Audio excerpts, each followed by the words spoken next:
Good morning and a happy Monday, everyone. It's the end of October. Tomorrow is Halloween, and then we have 2 months left for the year to end. And let's see how we can level up our game. Today, I woke up to a fantastic post by a fellow patent attorney, Sarah Holland. And I'm going to summarize what Sarah said in her very insightful post. And if you're not following Sarah, you should be following her. She is the go to patent attorney for all things biological sciences related, I think. And she's spot on with her assessment when she says that, of course, patent before you publish, we all know that. If you are an academic institution, an inventor from a research institution, or you are a startup with deep academic ties, patent before you publish. But as a researcher myself, I submit a manuscript, it comes back with reviewer comments, I submit a correction, it comes back, edit, submit, re-edit, the whole spiel.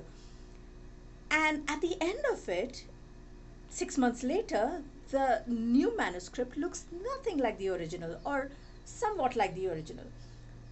What you may think are minor edits as a researcher, as a scientist, as a PhD scholar may not be minor according to patent laws, according to your patent attorney.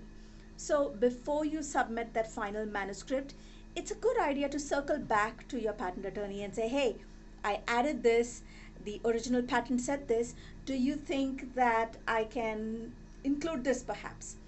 Because we always have that future work conclusion and future work section in research papers.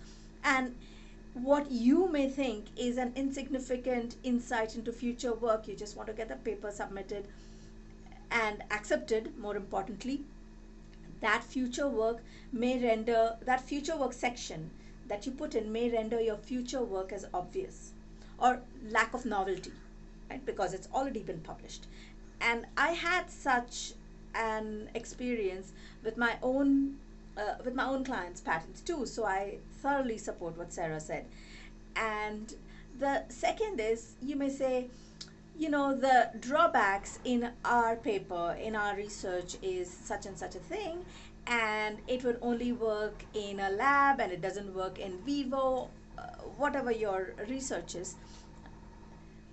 By saying that, you are rendering your own work as inconsequential, that your claims are too broad, your data is crap, your data cannot be replicated, or it doesn't have industrial applicability, whatever the reason the patent examiner may cite. But make sure that you don't render your past research inconsequential and don't become the prior art for your own future work.